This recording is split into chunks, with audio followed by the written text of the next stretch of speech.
सबसे बड़ा लोकतंत्र, लोकसभा का इलेक्शन चल रहा है और मौजूदा टाइम पर जो सरकार है, आप जानते हो उसका रवैया खुसूसी तौर पर मुसलमानों के साथ कैसा है। खुसूसी तौर पर अब हम सिर्फ और सिर्फ दुआएं कर रहे कि अल्लाह तू सरकार बदल दे बदल दे बदल दे। अपनी तरफ से यहाँ पर जितने बैठे 50% सिर्फ वोट दे रहे और 50% वोट नहीं दे रहे, सिर्फ दुआएं कर रहे। तो क्या आपके सिर्फ ये दुआ काम आएगी? नहीं। यही मैं समझाना चाह रहा था शुरू से, इसीलिए इतनी लंबी तबीयत बांधा कि दुनिया में आए हो तो सबब है।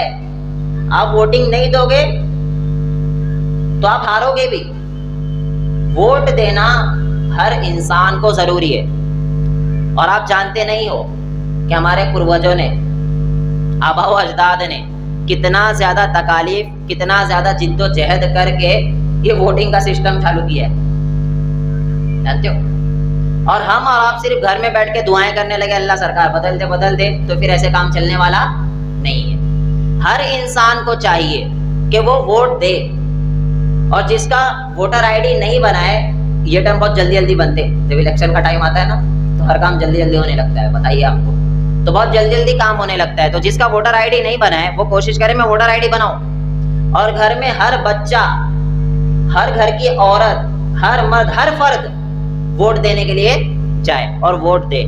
और साथ ही साथ अल्लाह रब्बुल आलमीन से दुआएं भी करते रहो, अल्लाहुम्मा ला तुसल्लित अलैना मन ला यरहमना, अल्लाह ऐसे हाकिम को हमारे ऊपर मत नाफिज कर जो हम पर रहम ना करे, जो हमारे बारे में ना सोचे। ये दुआ भी जरूरी है, लेकिन साथ ही साथ आपको अपनी तरफ से एफर्ट भी देना है, कोशिश भी करना है। आप जानते हो मौजूदा टाइम पर क्या हालात चल रहे। अगर जिस तरीके से मीडिया में बताया जा रहा है, जिस तरीके से हालात है, नहीं लगता है कि ये इलेक्शन होने के बाद दोबारा इलेक्शन होंगे। जानते जैसे हालात चल रहे, क्या ख्याल है? जिस तरीके के हालात चल रहे हैं, हमें नहीं लगता, रहने दीजिए, वो नहीं चालू होगा, रहने दो। जिस तरीके के हालात चल रहे हैं, हमें ऐसा लगता है कि ये इलेक्शन के बाद अगर फिर से यही सरकार आ गई तो इलेक्शन होने वाले नहीं, बंद कर देंगे इलेक्शन, जैसे हालात चल रहे। तो हम अपनी तरफ से पूरी कोशिश करें, अल्लाह रब्बुल आलमीन से दुआएं भी करें, और वोट डालने हर इंसान निकले घर से। हर औरत, हमारी औरतों को हम वोट डालने नहीं ले जाते, ये भी गलती है हमारी। औरतों को भी ले जाओ वोटिंग के लिए, आप खुद जाओ साथ में, वोटिंग औरत भी दे, बच्चा भी दे, घर का हर फर्द देने की कोशिश करे जिसका वोटर आईडी बन गया है, और जिसका नहीं बना है वो कोशिश करे अपना वोटर आईडी में बना लो। आप जानते हो कि अगर मुसलमानों के अंदर ये बेदारी नहीं आई तो अल्लाह ने खुद कहा है इन्नल्लाह ला युगय्यिरु मा बिकौम, अल्लाह किसी भी कौम की हालत को तब्दील ही नहीं करता है, हत्ता युगय्यिरु मा बिअनफुसिहिम, जब तक कि वो कौम खुद अपनी हालत तब्दील करना ना चाहे। तो आप ये चीजों में मत रहो, जंग, लड़ाई, झगड़े, कत्ल, गारतगिरी, ना ना ना ना। इस्लाम अमन की दावत देता है। इस्लाम क्या कहता है? अमन, मोहब्बत बांटो आपस में, कोशिश करो, दुआएं करो, और कोशिश करो ये सरकार क्या हो जाए, चली जाए। जिस तरीके का हालात चल रहे, ये सिर्फ मुसलमानों के लिए नहीं खतरा, बल्कि गैर मुस्लिमों के लिए भी खतरा है, पता है? गैर मुस्लिमों के लिए भी खतरा है, ईसाइयों के लिए भी खतरा है, सबके लिए खतरा है। और गैर मुस्लिम भाइयों को बेवकूफ क्या बनाते कि हिंदू खतरे में। 2014 से पहले किसकी सरकार थी? कांग्रेस की सरकार। 2014 के बाद किसकी सरकार आई? बीजेपी। 2014 से लेकर जब बकौल आपके कि हम कट्टर हिंदू है, तो फिर हिंदू खतरे में कैसे आ गया? समझे बात आप? हाकिम मैं हूं, पावर मेरे हाथ में, मैं हिंदू राष्ट्र के सपने देख रहा हूं, मैं सारी चीजें कर रहा हूं, और हिंदू ही खतरे में आ गया। ये अकल तस्लीम करती है? तो गैर मुस्लिमों को भी जागने की जरूरत है कि भाई हिंदू खतरे में नहीं है, ये हमें बेवकूफ बनाया जा रहा है। एक्चुअल ये अपनी ख्वाहिशात पूरी कर रहे हैं, एक्चुअल ये देश के साथ खिलवाड़ कर रहे हैं, लोकतंत्र को खत्म करना चाहते। गैर मुस्लिम भी जानते 2014 से पहले का सारे मिलके नहीं रह रहे थे, सारे एक साथ थे, क्या अलग अलग थे? सारे एक साथ रह रहे थे। तब तो हिंदू खतरे में नहीं था। जब आपकी सरकार आ गई, आप पावर में आ गए, तो हिंदू खतरे में आ गया। तो फिर समझने की जरूरत है हिंदू खतरे में क्यों आया। 2014 से पहले खतरे में नहीं था, 2014 के बाद खतरे में आ गया है। तो गैर मुस्लिमों से भी अपील है कि देश को बचाओ, लोकतंत्र को बचाओ, और इसे बचाने में आप इस उसमें मतलब हिंदू राष्ट्र यही बताया जाता कि हमारे पास मुद्दा ही नहीं है, हमने कोई काम किया ही नहीं है। कौन से आप भाजपा के नेता को देख लिए जो आपके सामने ये बात कर रहा हो, स्कूल हम बनाएंगे, कर रहा है कोई? हॉस्पिटल की बात कौन कर रहा है? कर रहा है कोई? अब की बार 400 पार। अबे भाई कुछ तो बता, क्या करेगा तू? हमें कुछ नहीं पता, हमें सिर्फ ये देखना है कि लोगों को ब्रेन वॉश करना है कि देखो अगर ये सरकार आ गई तो ये क्या करेंगे पता है, मुसलमानों को आगे बढ़ा देंगे और मुसलमान आपको काटने लगेंगे, मारने लगेंगे। क्या मुसलमानों ने इससे पहले कभी ऐसा काम किया है? जिस मजहब के अंदर ये है कि रसूलुल्लाह सल्लल्लाहु अलैहि वसल्लम के जरिए अल्लाह रब्बुल आलमीन ने बताया कि किसी एक को भी नाहक कत्ल करते हो, जमीआ यानी कि आप सारी इंसानियत को कत्ल कर रहे हो, ना कि मुसलमान, समझ रहे हो? ना कि मुसलमान, ना सिख, ना ईसाई, किसी भी एक इंसान को कत्ल करते हो, किसी भी मजहब को मानने वाला हो, चाहे वो हिंदू हो, चाहे मुस्लिम हो, चाहे क्रिश्चियन हो, कोई भी हो, अगर आप उसे कत्ल करते हो नाहक, आपने गोया सारी इंसानियत को कत्ल किया। जो मजहब ये दावत देता है वो काटने की दावत देगा किसी को? ये बेवकूफ बना रहे आपको, गैर मुस्लिम भाइयों को। आपको जागने की जरूरत है कि ये सिर्फ और सिर्फ सख्ता की नशे में पागल हो गए हैं और ये चाहते कि वापस से हम सख्ता में रहे, और यही एक जरिया है कि बेवकूफ बनाया जाए। मुसलमान आपको छोड़ेंगे नहीं। आप इतना ज्यादा हर चीज में सोचते हो तो वोट देने से पहले भी सोच लो। वोटिंग से पहले ही 2000 रुपया घर आ गया, मैंने वोट अपना भेज दिया, क्या फायदा? 2000 रुपया घर पहुंच गया और जैसे 2000 आया जो पार्टी ने अपने दिया अपन जाके अपन वोट उसको दे दो।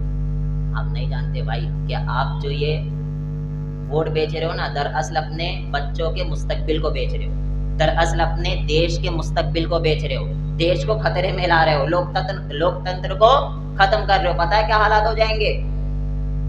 हर चीज में पाकिस्तान आता है। आप देखे पाकिस्तान में टमाटर बहुत महंगे हो गए, पाकिस्तान में प्याज बहुत महंगी हो गई, पाकिस्तान में पेट्रोल बहुत हाई लेवल पे चलेगा। हिंदुस्तान का तो हमें पता ही नहीं है। ये इनकी भी गलती है मीडिया की। मीडिया हर चीज में किसको ला दी? पाकिस्तान पाकिस्तान पाकिस्तान। हम कभी पाकिस्तान का नाम लेते, पता चला पाकिस्तान से मोहब्बत हमें नहीं है, किसी और को पाकिस्तान से मोहब्बत। हर चीज में पाकिस्तान आता है।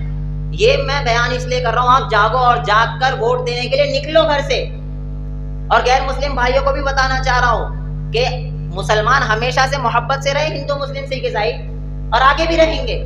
और असल पावर जो है हिंदुस्तान की यही है कि सारे मिलके रह रहे, दूसरी कंट्री में पावर नहीं है, यही तो पावर है हमारे पास। और इसी पावर को अगर खत्म कर दिया जाए तो हिंदुस्तान की खूबसूरती खत्म हो जाएगी। और वही हाल होगा जो आप हमेशा बता रहे, पाकिस्तान पाकिस्तान पाकिस्तान। उससे बुरा हो जाएगा भाई, उससे बुरा हाल हो जाएगा। हर चीज महंगी हो गई, आप जानते, हर चीज महंगी। पेट्रोल कितना था 2014 से पहले? कितना रुपया था? 64 रुपया था। अब कितना चल रहा है?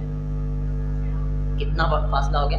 40 रुपए का फासला, 35 रुपए का। हर चीज महंगी हो रही।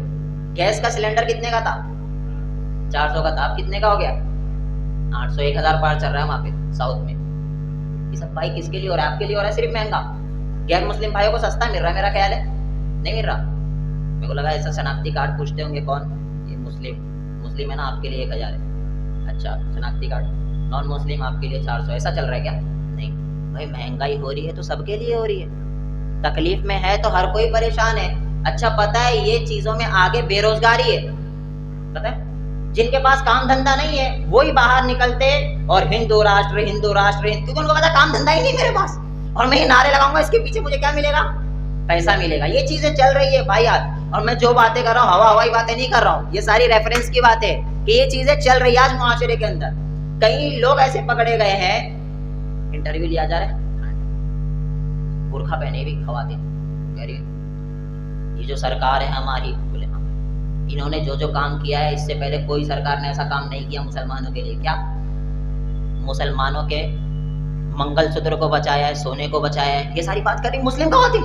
पता है आपको? बुर्खा पहन के, बुर्खा पहनी भी 5-6 खवातीन खड़ी है, उनसे इंटरव्यू लिया जा रहा है और ये ऐसी बातें कर रही है। भाई कई केसेस ऐसे आए कि वो है नॉन मुस्लिम, उसको बुर्खा पहना के क्या बना दिया गया? मुसलमान। जैसे बाहर कोई फकीर है, फेमस है मुआशरे में कि मांगते अक्सर बुरखे वाले, बुरखा पहनने वाली हमेशा मस्जिद के बाहर बैठ के क्या करती? मांगती है, मशहूर है ना। तो फिर क्या करते पता है? जो लोग मुसलमान नहीं है ना वो भी बुरखा पहन के बैठने लग जाते कि पता है बुरखे वाले मशहूर है। तो यही मामला चल रहा है। टोपी पहनो अपना नाम अब्दुल बताओ और किसी को भी मार दो, क्या मशहूर हो जाएगा? मुसलमान ने मारा। उससे पीछे बैकग्राउंड हम जानते नहीं है। ये सिर्फ और सिर्फ देश में नफरत फैलाई जा रही है। आपको जागने की जरूरत है, सारे ही देश के लोगों को जागने की जरूरत है। लोकतंत्र को बचाओ। हर इंसान जाएगा वोट देने इंशाल्लाह, इंशाल्लाह। घर से हर इंसान को ले जाना, हर फर्द को ले जाना। जिसका वोटर आईडी नहीं बना उसका वोटर आईडी बना लो और जाओ वोटिंग देने के लिए, और दुआ करके वोटिंग देना, अल्लाह का नाम लेकर वोटिंग देना कि अल्लाह ला तुसल्लित अलैना, अल्लाह हटा दे। जब अल्लाह रब्बुल आलमीन ने मूसा अलैहिस्सलाम के ऊपर से उस कमबख्त फिरौन को हटाया है, तो फिर किसी भी जमाने का फिरौन आए वो एक दिन हटेगा जरूर। हर फिरौन को जवाल आना जरूरी है, तो आप टेंशन मत लो। एक और चीज याद रखो, भले से सरकार फिर से वो आ जाए तब भी टेंशन मत लो, तब भी टेंशन मत लो। ऐसा नहीं डर रहे क्या डर रहे, बोले फिर से वो सरकार क्या हो जाएगा, कुछ नहीं होने वाला तुम्हारा। सिर्फ ये है कि असबाब के तहत जो है हम कोशिश करेंगे कि हमारा नुकसान चाहने वाली सरकार ना आए, हमारे बारे में बुरा सोचने वाली सरकार ना आए। हम सिर्फ कोशिश कर सकते हैं, लेकिन अगर फिर से वो आ जाए तब भी आपको टेंशन लेने की जरूरत नहीं है। होगा वही जो अल्लाह चाहेगा। जब तक अल्लाह ना चाहे भाई तुम्हारा कोई बाल भी बाका नहीं कर सकता, आपको कोई नुकसान पहुंचा नहीं सकता, तो टेंशन मत लो। फ्री माइंड रहो, अल्लाह रब्बुल आलमीन से दुआएं करो, तो इंशाअल्लाह सब वोटिंग के लिए निकलेंगे। ये मत सोचना कि वोट देना शिर्क। ये भी आ रहे मुसलमान इतने बैल हो रहे ना, मुसलमान पढ़े लिखे है ही नहीं, पता है आपको? ऐसा भी है, सिर्फ नाम के क्या है मुसलमान। वो एक मुसलमान क्या मैसेज कर, इंडिया के, बोले वोटिंग देना शिर्क है। अबे कहाँ से आ गए ये लोग भाई, ये भी चल रहा है। तो पढ़ाई बहुत ज्यादा जरूरी है। नॉलेज नहीं होती तो उल्टी सीधी बातें आप लोग करने लगते हो। तो अगर कोई मुसलमान उल्टी सीधी बातें भी कर रहा है तो उसका ताल्लुक इस्लाम से नहीं। ये भी मीडिया को बता रहा हूँ मैं, तो क्या होता पता है, कोई एक आध उल्टी बातें करते था, मुझे देखो मुसलमान भाई, उसका ताल्लुक इस्लाम से नहीं है, उसको पता ही नहीं, उसे कुछ नहीं पता कि इस्लाम के अंदर क्या है। वो सिर्फ नाम का क्या है मुसलमान। जैसे गैर मुस्लिम भाइयों में भी बहुत से ऐसे हैं जो भगवत गीता जानते नहीं है, जो अपनी किताबों के बारे में जानते नहीं, वैसे भी मुसलमान है। जो कुरान के बारे में जानते नहीं है, अहादीस के बारे में जानते नहीं है, वही चीज चल रही है जो हमारे पूर्वजों ने करते हुए आए, वही जो हमारे आबा व अजदाद करते हुए वही चीज चल रही। तो अगर कोई मुसलमान गलत काम करता है, अगर कोई मुसलमान रैलियों में जाके नारे तकबीर अल्लाह अकबर के नारे लगाता है, तो उसका ताल्लुक इस्लाम से नहीं। अभी बेवकूफ मैंने देखा रोड पे नारे तकबीर अल्लाह अकबर के नारे लगाने लग गए। अभी कौन आया था वो?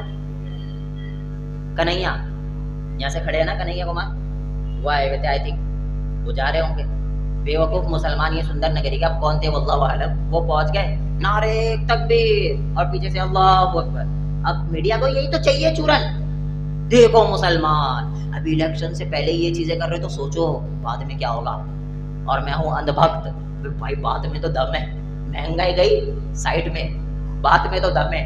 इन्हें नहीं आने देना, भले से मैं रोड पे आ जाऊं, भले से वो एक बंदा क्या बोलता है, मिट्टी खा के जी लूंगा, मैं जिंदा तो रह लूंगा ना मिट्टी खा खा के भी। ये है आज लोगों का जहन। तो जो लोग भी नारे तकबीर अल्लाह अकबर के नारे लगा रहे हैं, उसका ताल्लुक इस्लाम से नहीं है। मीडिया को बता रहा हूं मैं, कोई भी अगर इस्लाम के खिलाफ काम कर रहा है, उल्टा सीधा काम कर रहा है, आपको मार रहा है, कुछ भी कर ले, वो गलत है। इंसान किसी भी मजहब का गलत है, उसका ताल्लुक इस्लाम से बिल्कुल भी नहीं है। इन चीजों का ख्याल रखें। गैर मुस्लिम भाइयों से भी अपील है, अब तक अमन कायम रहा है हिंदुस्तान के अंदर, तो इंशाअल्लाह आगे भी अमन कायम रहेगा और हम अपने देश को ऊपर ले जाएंगे इंशाअल्लाह।